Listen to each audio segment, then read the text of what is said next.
అసలు ఒక మాట అంటాడు పబ్లిక్లో నిలబడి, నాలో పాపం ఉన్నదని మీలో ఎవడు రూపొందిస్తాడు, ఒక్కటి రుజువు చేయండి అని అన్నాడు.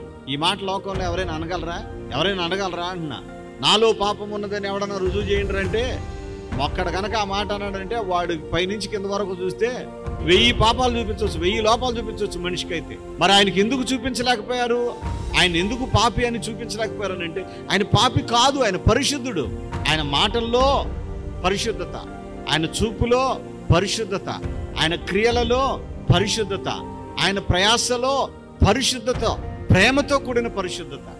రోగులను బాగు చేశాడు, దయ్యములను వెళ్ళగొట్టాడు, మగవారికి మాటలిచ్చాడు, గుడ్డివానికి చూపునిచ్చాడు, చెవిటి వారికి వినికిడినిచ్చారు. అన్ని రకాల అద్భుతాలు చేసుకుంటూ వచ్చాడు ప్రభువారు.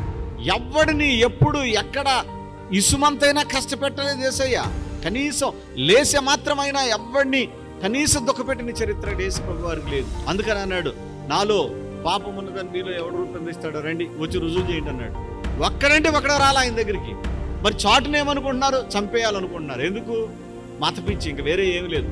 అప్పుడు ఉంది ఆ పిచ్చి, ఇప్పుడు ఉంది ఆ పిచ్చి. యేసు ప్రభువుని ద్వేషించే పిచ్చి ఆ రోజుల్లోనూ ఉంది జనులకి, కొంతమందికి ఈ రోజుల్లోనూ ఉంది.